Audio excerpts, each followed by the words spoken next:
اعوذ باللہ من الشیطان الرجیم بسم اللہ الرحمن الرحیم اللہم صلی علی محمد وآل محمد۔ امیر المؤمنین علی ابن ابی طالب علیہ الصلاۃ والسلام فرماتے ہیں، اس طرح کہ اس نے جس صورت میں چاہا امتحان لیا ہے، رزق کی آسانی یا دشواری کے ساتھ، اور مالدار اور فقیر کے شکر اور صبر کو جانچا ہے۔ پھر اس نے رزق کی فراخیوں کے ساتھ فقر و فاقہ کے خطرے اور اس کی سلامتیوں میں نت نئی آفتوں کے وعدے اور فراخی و وسعت کی شادمانیوں کے ساتھ غم و غصہ کے گلوگیر پھندے بھی لگا رکھے ہیں۔ اس نے زندگی کی مختلف مدتیں مقرر کی ہیں، کسی کو زیادہ اور کسی کو کم،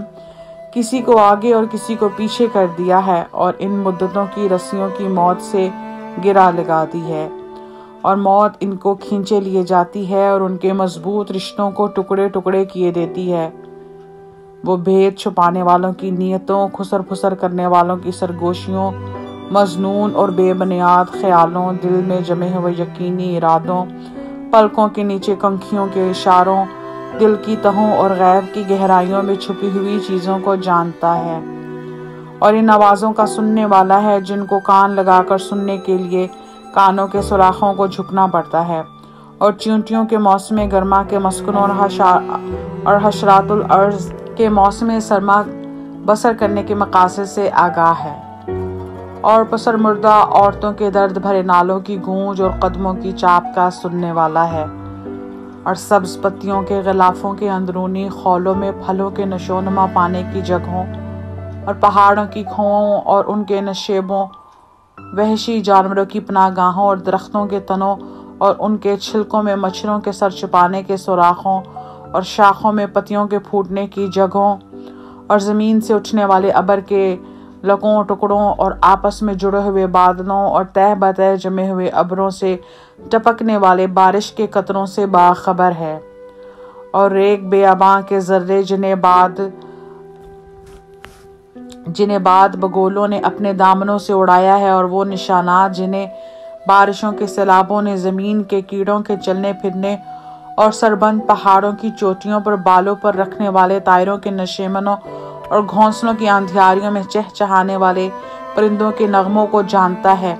اور جن چیزوں کو سیپیوں نے سمیٹ رکھا ہے، اور جن چیزوں کو دریا کی موجیں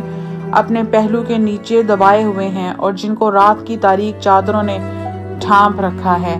اور جن پر دن کے سورج نے اپنی کرنوں سے نور بکھیرا ہے، اور جن پر کبھی ظلمت کی تہیں جم جاتی ہیں اور کبھی نور کے دھارے بہہ نکلتے ہیں، پہچانتا ہے۔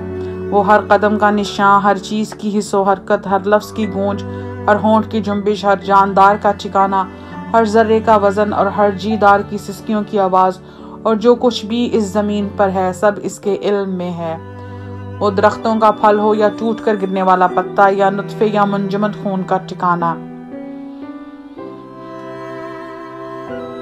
اسے کفت و تاب اٹھانا نہیں پڑی، اور نہ اسے اپنی مخلوق کی حفاظت میں کوئی رکاوٹ درپیش ہوئی، اور نہ اسے اپنے احکام کے چلانے اور مخلوقات کا انتظام کرنے سے سستی اور تھکن لاحق ہوئی، بلکہ اس کا علم تو ان چیزوں کے اندر تک اترا ہوا ہے، اور ایک ایک چیز اس کے شمار میں ہے۔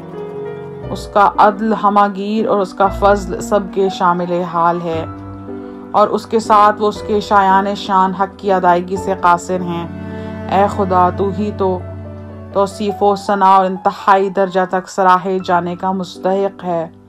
اگر تجھ سے آس لگائی جائے تو تو دلوں کی بہترین ڈھارس ہے، اور اگر تجھ سے امیدیں باندھی جائیں تو تو بہترین سرچشمہ امید ہے۔ تو نے مجھے ایسی قوت بیاں بخشی ہے